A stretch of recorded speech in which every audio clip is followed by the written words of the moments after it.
안녕하세요. 저는 이제 두각학원에서 이제 수학을 가르치고 있는 이상훈 강사입니다.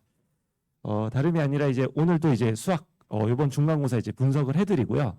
그다음에 이제 두 번째로는 제가 2월 달에도 이제 응강요고 이제 수학 기출 설명회를 했었는데 그때 말씀드렸던 주요 포인트 그대로 이번에도 이제 출제가 되어서 그 부분들을 또 이제 말씀을 드리도록 하겠습니다.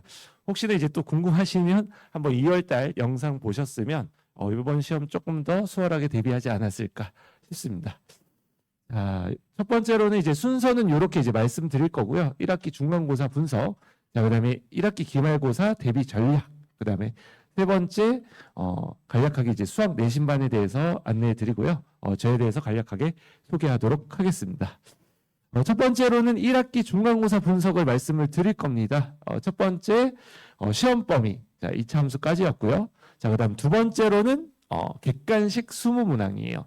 근데 이 부분이 매우 타격이 컸던 것 같아요. 이번 시험에서는. 자, 원래 이제 응강요고는요, 서술형 배점이 매우 높고 딱 두 문항이 나와서 사실은 난이도가 좀 그러면 이제 서술형에서 조금 조절을 할 수 있었을 텐데 이번 시험 같은 경우는 혹시라도 간혹 아이들이 모르면 찍을 수도 있고 여러 가지 요소들이 존재하죠. 자, 그래서 난이도도 좀 평이했고요. 그래서 아무튼 첫 번째로는 객관식 20문항이었다. 20문항이었다. 이 부분 이제 보시면 될 것 같고요. 두 번째 이제 포인트는요. 연계 문항들에 대해서 분석을 해보는 게 중요할 것 같아요. 사실 작년 기출 같은 경우는 1학기 중간고사가 1등급 컷이 98점이었어요. 그러니까 2점을 깎았다는 거죠, 사실. 근데 올해 같은 경우는 1등급이 없죠. 100점자가 56명입니다. 그러면 실제로 작년이랑 올해랑 똑같아요. 이 연계된 문항들의 분포 자체가. 그래서 이 부분을 잘 보시고 기말 대비 전략을 세우셨으면 좋겠습니다. 첫 번째로는 여기 이제 보시면 교과서 문항들이 좀 있고요.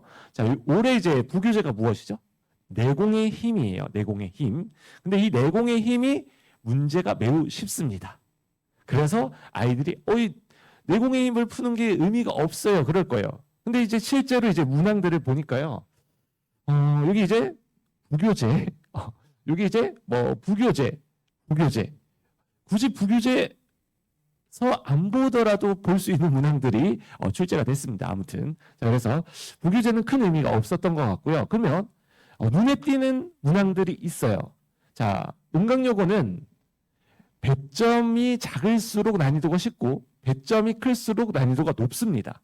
응강요고는. 근데 뒷번호로 가면 갈수록 무엇이 이제 발생되냐면 이제 모의고사 문항들이 발생되고, 자, 그다음에 올림포스 고난도라는 문제집이 등장을 하기 시작을 해요.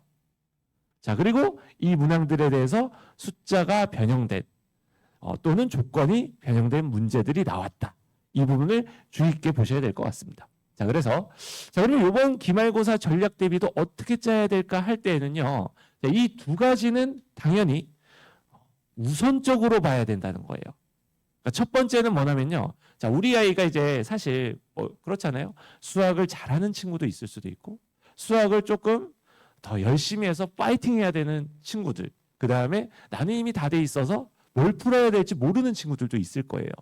하지만 나는 개념부터 쌓아 나가야겠다 생각을 하면요. 개념을 먼저 쌓으시고 그 기간을 두시고 그다음에 이 모의고사와 올림포스 고난도를 보셔야 된다는 거고요. 자, 우리 아이는 그래도 수학을 어느 정도 잘 하고요. 뭐 선행도 많이 나갔고, 수상을 여기 지역을 보면요. 간혹 수상을 23번까지 본 친구들도 있더라고요. 제가 최근에 들은 신기록입니다. 어떤 친구는 그렇더라고요. 그래서, 그런 친구들 같은 경우는 일단 지금부터는 뭐를 해봐야 되냐면, 자, 모의고사하고 올림포스 고난도를 먼저 보는 것이 좋다. 우선순위를 정해두라는 겁니다. 자, 그래서 이 부분 이제 말씀드리고 싶고요. 자, 그다음에 이제 여학생들 같은 경우는 도형 파트가 이번에 나오는데 도형 파트를 매우 어려워해요. 도형이 매우 어렵다는 거예요. 그래서 이 도형은 시중 문제집하고 그다음에 모의고사 문항들이 있는데 둘 다 고난도 문항들이 있을 거 아니에요. 시중 문제집에서 볼 수 있는 고난도 문항, 모의고사에서 볼 수 있는 고난도 문항. 그러면 둘 중에 어떤 게 더 난이도가 높은지 말씀을 드리면 모의고사 문항이 넘사벽으로 높습니다. 그래서 이 모의고사를 사실은 그런 거 있잖아요. 나는 도형의 센스가 없어. 그러면 내가 어느 정도 풀어봤던 문항들이 나와야지 아이한테 유리합니다. 그래서 이 모의고사 문항 지금부터 빨리 시작해야 된다. 이렇게 말씀드리고 싶어요. 저는 사실 이 분석 영상을 이제 찍으면서도 어머님들한테 가장 현실적으로 도움이 될 수 있게 말씀을 드리는 겁니다. 자, 이제 100점 자수 56명이라고 되어져 있고요. 어차피 등급은 기말고사에서 결정이 된다. 자, 지금도 말씀드리고 싶은 부분은 뭐냐면 모의고사 문항. 그리고 왜 모의고사가요. 학교마다 특색이 있는데 이 응강요구가 왜냐면 6에 나왔던 이제 모의고사는 한 2009년, 2010년 이쯤에 나왔던 모의고사 문항이고 최근 모의고사 문항도 막 들어가 있어요. 그래서 사실 이 모의고사 문항이 최근 거만 보면 돼? 이런 느낌이 아니라는 거예요. 역대 거를 다 정리를 해야 된다는 겁니다. 그 포인트 또 다시 말씀을 드리면 자, 1학기 기말고사 대비 전략 이렇게 말씀드릴 건데요. 이미 앞에서 간략하게 다 말씀을 드린 것 같습니다. 자, 교과서 및 교사용 자료 완벽 정리. 사실 이제 도형의 방정식은요. 그래도 난이도가 좀 중간급 평이하다라고 해도 아이들이 약하기 때문에 간혹 풀다가 막히는 경우들도 있거든요. 비교적 쉬운 문항이라고 해도. 자, 그래서 이 부분들 먼저 잘 정리를 하는 게 좋고요. 자, 그다음 두 번째로는 응강요구는 이제 또 사립고등학교라서 자, 역대 기출 및 역대 부교재를 미리 숙지하는 게 좋다. 이렇게 말씀드리고 싶어요. 자, 요거는 이제 사실은 앞에 우리가 흔히 말하는 한 중간급 문제까지는 수월하게 가기 위해서 정리를 하는 거고요. 자, 여기가 이제 아까 말씀드린 거죠. 아까. 자, 모의고사 문항 및 EBS 교재 완벽 정리. 근데 이제 모의고사 문항, 그 다음에 EBS 올림포스 고난도 문항 정리를 했는데 그래도 우리 아이는 조금 더 높은 등급을 받아야겠다 하면 단계별 전략을 이제 먼저 말씀을 드리면요. 자, EBS에서 문제집 라인업이 좀 많이 생겼어요. 예전에 비해서. 혹시 위에 형제가 있으면 EBS에서는 올림포스 고난도와 올림포스 두 가지 문제집이 있었는데 작년 1학기 때부터 작년 1학년 1학기 때부터 올림포스 유형편이 생겼거든요. 올림포스 유형편. 그래서 그 올림포스 유형편에도 나름 또 어려운 문제들이 있어요. 자, 그 문제들이 아직은 응강요구에서는 발생되지 않았지만 나올 수도 있겠죠. 사실 EBS 연계 교재를 잘 활용하고 있으니까. 그래서 EBS 올림포스 유형편 그거 이제 좀 참고하시면 좋을 것 같고요. 자, 그다음에 EBS에서 나온 모의고사 기출 문제집이 또 있습니다. 자, 그래서 원래는 우리가 모의고사 기출 문제집 하면요, 어머님들 다 이제 한 번씩 들어보셨어요. 자이스토리, 자, 그다음에 마더텅. 근데 보니까 EBS에서도 모의고사 문제집을 냈고 EBS 올림포스 전국 연합 학력 평가 문제집이라고 있습니다. 그러니까 이미 서점 가시면 보실 수 있을 거예요. 그리고 EBS는 장점이 책값이 싸요. 네. 그러니까 다른 시중 문제집 책 한 권 살 돈으로 두 권을 살 수 있다는 거. 그래서 아이가 풀든 안 풀든 책을 아까워하지 마시고 다 풀어야 된다는 마음가짐보다는 한 번밖에 없는 시험이거든요. 그래서 자, 올림포스 유형편에서는 쉬운 문제, 어려운 문제, 문항수가 많지만 거기에서 난이도가 이제 명확하게 고난도 이렇게 써져 있는 것들이 있을 거예요. 그래서 시간이 부족하면 그런 것들 우선적으로 한번 점검하고 넘어갔으면 좋겠다. 이렇게 말씀드리고 싶습니다. 자, 그다음에 이제 도형의 방정식이 등급을 좌우한다. 이렇게 말씀드리고 싶고요. 사실 분명히 이 여학생들은요, 어렵게 나오면 뭐가 또 문제냐면 시간이 부족하다라고 해요. 여학생들의 가장 큰 문제점, 시간이 부족합니다. 그러면 이 시간이 부족함을 극복할 수 있는 방법은 이 도형의 방정식에서는 자, 우리가 최적화된 풀이를 시간 내에 정확하게 해내는 게 중요하다. 최적화된 풀이. 그러니까 도형의 방정식은요, 우리가 해석기하라고 해요. 전문 용어로는.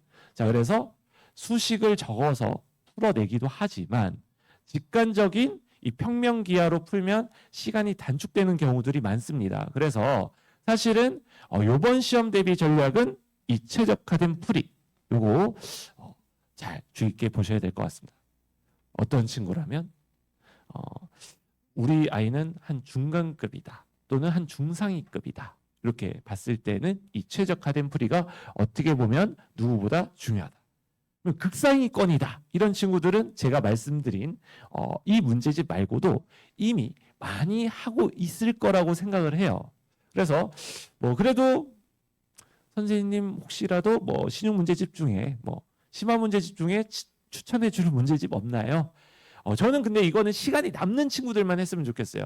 굳이 막 할 필요는 없다. 뭐 그래도 풀어보고 싶다라고 하면 제가 봤을 때는 시중 문제집에서 뭐 수학의 신이라는 문제집이 요즘 또 뜨고 있고요.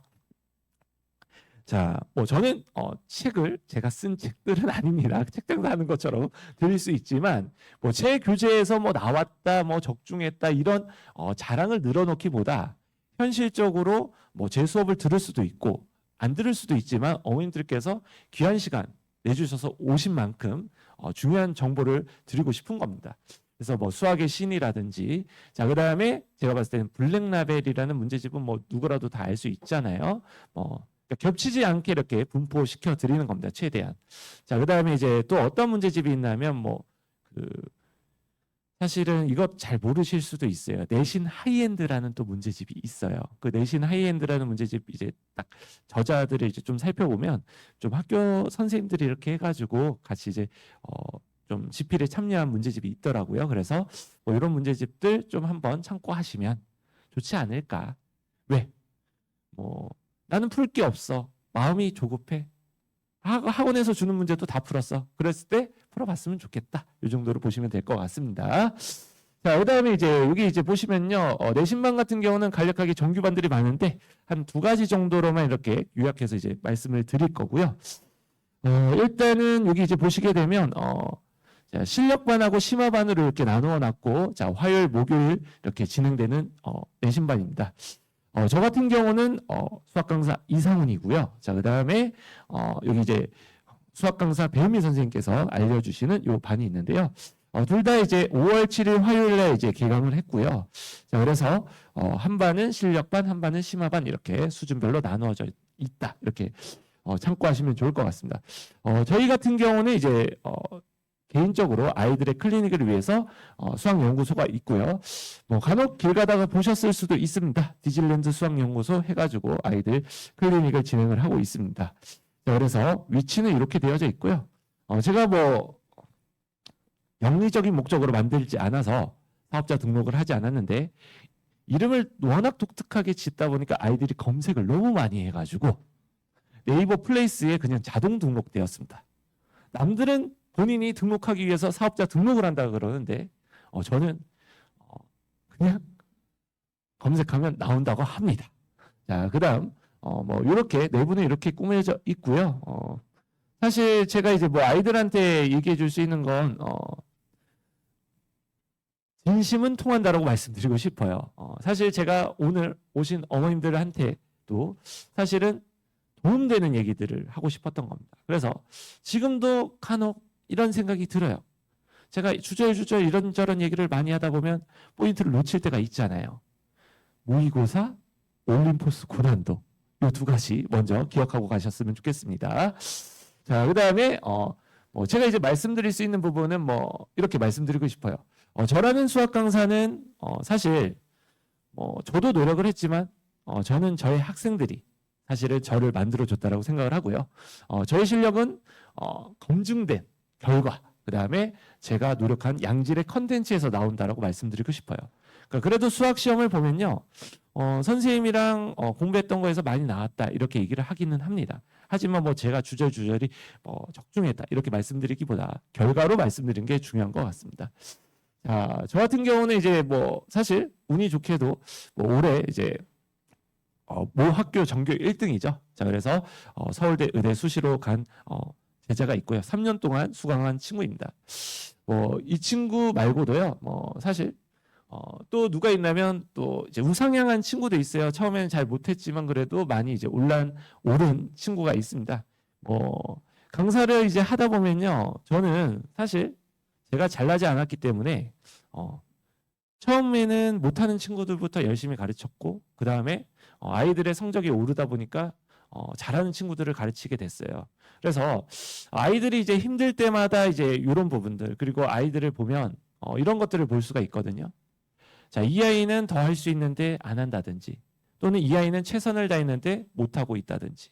그러니까 사실 아이의 수준에 따라서 전략은 좀 다르게 세우는 게 중요합니다. 그래서 제가 아까도 기출 분석을 하면서도 어떤 친구들은 이렇게 공부를 했으면 좋겠고 어떤 친구들은 이렇게 했으면 좋겠다라고 말씀드리는 겁니다. 이미 잘하는 친구들은요, 이미 잘할 거다, 이렇게 생각하는 것도 사실은 아닌 것 같아요. 사실 그래서 그런 친구들도 긴장의 끈을 놓지 말고, 요번에 은강여고 수학은 쉽다 이런 생각하지 말고, 못했던 친구들은 다시 이런 정보가 있으니까 한번 해보자, 이렇게 해서 열심히 했으면 좋겠습니다. 제가 이제 가르친 친구들은 많습니다. 그래서 다 최근에 이제 합격한 친구들이고요. 제가 항상 말씀드리고 싶은 거는 이미 제가 가장 좋은 분석을 말씀을 드렸고, 요 두 가지 못할 수도 있어요. 하지만 채워 놓으면 성적은 보답할 겁니다. 저는 수학 강사 이상훈이었습니다. 감사합니다.